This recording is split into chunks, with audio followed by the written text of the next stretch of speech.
In the dimly lit bedroom, the red glow of the baby monitor casts an eerie light.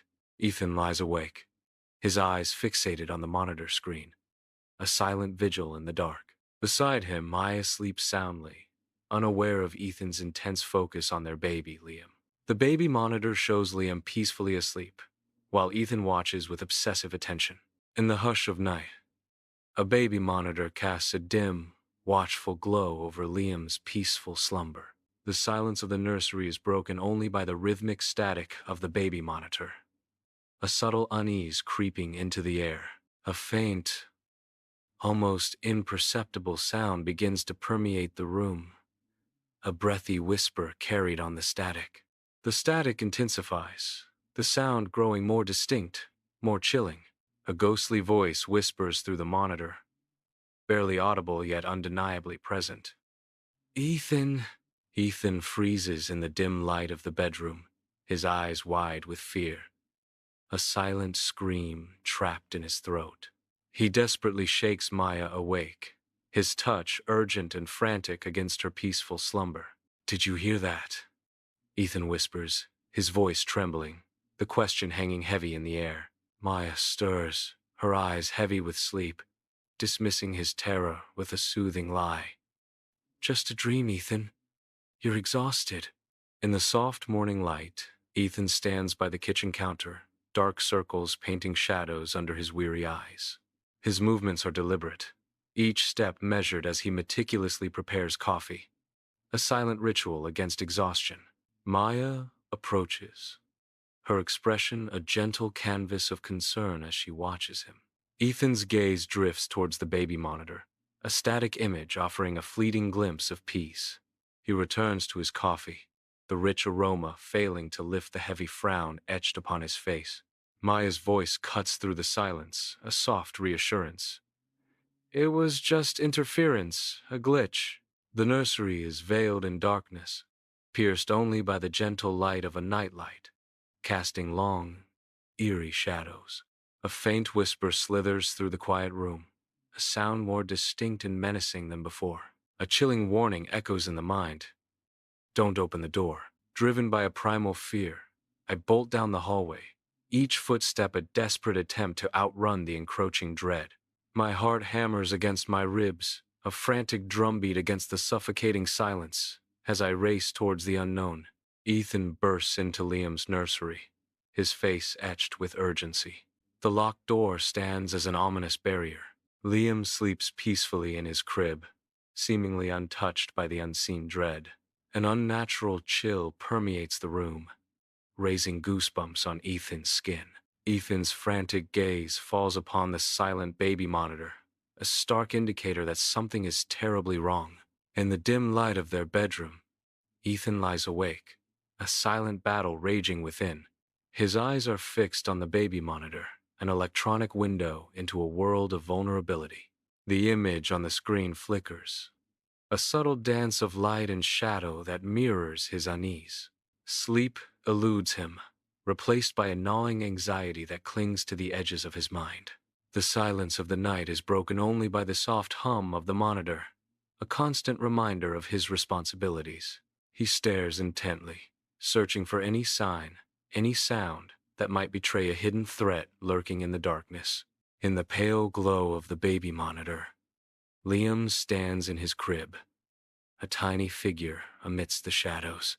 His eyes are wide open, reflecting the dim light, fixed on some unseen presence. A strange ethereal static fills the air, the only sound in the quiet room. Liam whispers back to the static, his voice barely audible, as if answering a call. An unsettling stillness hangs in the air, broken only by the crackling static and the child's hushed tones. The baby monitor casts an eerie green glow, illuminating a scene of silent, unnerving communication. Ethan bursts into Liam's nursery, breathless, the air thick with unspoken dread. Liam slumbers peacefully in his crib, oblivious to the terror gripping the room. Ethan's gaze darts to the baby monitor, his eyes widening in disbelief and mounting fear. On the screen, a horrifying replay. Liam's head twists unnaturally, his lips forming silent, chilling words. The living room erupts in a cacophony of electronic screeches, every screen flickering to life with a haunting static. The flat-screen TV, once a portal to entertainment, now displays only a blizzard of white noise dominating the wall. Even the microwave's digital display flickers with an eerie glow, joining the unsettling chorus of failing electronics. A disembodied voice emanates from the screens, chillingly declaring, "Ethan, you can't protect him." Maya awakens in the dim bedroom, her eyes adjusting to the soft shadows. Across the room, Ethan is a silhouette of frantic energy, unplugging cords with desperate haste. A sheen of sweat glistens on his forehead as he mutters, his words lost in the urgency of his actions. The room feels charged, the air thick with unspoken fear and a desperate need to escape. Each movement from Ethan is precise and feverish, hinting at the gravity of their situation. Under the sterile hum of fluorescent lights, Ethan fidgets, his anxiety palpable as the doctor reviews his file. The doctor's words offer little comfort. "Everything seems normal, Ethan. Maybe it's just sleep deprivation." Ethan stares at his phone, his leg bouncing with nervous energy. The phone screen eerily displays a live feed of the nursery, despite the monitor being unplugged. In the dead of night, Ethan frantically paces the hallway, Liam held securely in his arms. He whispers urgently towards a monitor, his voice laced with desperation, as if bargaining for time. The monitor flickers ominously, spitting static and cryptic instructions into the tense silence. A cold, mechanical voice echoes from the monitor. "Take him outside." The monitor continues, its words devoid of emotion. "Leave him in the dark." Ethan's face is etched with conflict as he clutches Liam tighter, the monitor's command hanging heavy in the air. In the dead of night, a baby monitor glows ominously in Liam's nursery. Suddenly, a fractured, inhuman laugh echoes from the device, chilling the air. Maya's hands tremble as she desperately films the monitor with her phone, capturing the unsettling sounds. The digital laughter continues, morphing into a cacophony of distorted sounds. In the dim light of their bedroom, Maya's intense focus is fixed on her phone, her brow furrowed in concentration. On the screen, a dark monitor reflects nothing but shadows, hinting at secrets unseen. Ethan's laughter, now a haunting echo from the phone's speakers, fills the room with a chilling undercurrent. The replay loops, trapping Maya in a cycle of suspicion and unanswered questions. Ethan's eyes snap open, his body jolting upright on the couch. The monitor's dim glow paints his face in an eerie light, revealing beads of sweat clinging to his forehead. A chilling message flickers across the screen, its words hanging ominously in the air. "He doesn't belong to you," the monitor whispers, a silent threat echoing in the shadows. Ethan bursts into Liam's nursery, his heart a frantic drum against his ribs. His eyes dart around the room, landing on the empty crib, a void where his child should be. A wave of icy dread washes over him, the silence amplifying his fear. His gaze snags on the baby monitor, a beacon in the dim light. The screen flickers to life, showing Ethan himself standing in the nursery, an eerie doppelganger staring blankly into the camera. In the living room, the real Ethan watches this chilling tableau unfold, his face draining of color as terror grips him. Inside Liam's nursery, police officers meticulously comb through the space, their expressions grim. No signs of forced entry. No footprints disturb the pristine floor, heightening the eerie mystery. On a nearby table, a baby monitor glows with an unsettling light, silently recording the empty room.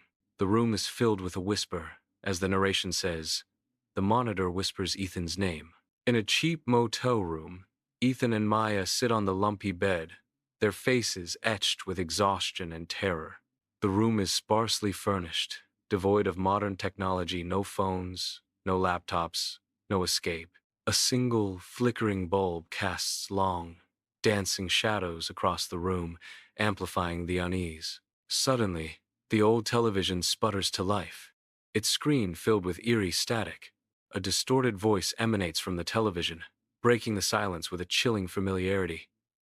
"Ethan?" An unsettling silence smothers the motel bathroom, amplifying the piercing wails of a baby. The camera reveals an empty, sterile space, devoid of any comfort for an infant. No crib, no blankets, only cold, porcelain fixtures stand in stark contrast to the desperate cries echoing within the small room. The baby's cries intensify, filling the void with an unbearable sense of loss and despair. In the dim motel room, Ethan's gaze is fixed on the baby monitor, his face a mask of growing horror. The grainy playback shows me carrying Liam into the darkness of night, an act shrouded in mystery. My face on the screen is eerily blank, my eyes unfocused and distant, hinting at a profound disconnect. The event replays, a silent testament to actions lost in the void of memory. Days have passed, yet the chilling question lingers. What happened that night? Inside the drab motel room, the air hangs heavy with unspoken accusations as Maya faces Ethan. Her eyes dart nervously, betraying a deep-seated fear that flickers like a trapped bird. Desperation etches lines on her face, a silent plea for understanding or escape. Ethan stands as an unreadable figure, his presence dominating the small space. The room becomes a stage for a confrontation, where every shadow seems to hold a secret. A montage begins on the city streets, where digital whispers echo from every screen. Public screens flicker with bus stop ads, each one subtly chanting a name. Ethan. Store security monitors buzz with static, the distortion slowly coalescing into the same name. The name spreads like a virus across the city's digital veins, an invisible plague made visible. Each screen pulses with growing intensity, the static intensifying the ominous message. The city's digital pulse quickens, bound by a single, inescapable name. In the suffocating darkness of the motel room, Ethan sits motionless, gently rocking an empty blanket. The silence stretches, heavy and unbroken, save for the faint hiss of static from hidden speakers. An unplugged baby monitor casts an eerie red glow from the nightstand, a stark beacon in the dimness. The blanket sways rhythmically in Ethan's arms, a ghost of comfort in the desolate room. The red light of the monitor pulses, a silent, unanswered call in the void. Ethan's face is lost in shadow, a mask of grief and haunting memories. Ethan's name hangs in the air, a whispered plea lost in the silence of the motel room. The television screen flickers with static, a ghostly mirror reflecting Ethan's haunted gaze. In the reflection, the static shimmers like disturbed water, distorting the already fragile reality. Behind Ethan, a silent, empty crib stands as a stark reminder of absence and loss. The emptiness of the crib amplifies the weight of the unspoken grief that fills the room. The scene becomes a tableau of despair, with the shimmering static a visual metaphor for the instability of Ethan's world.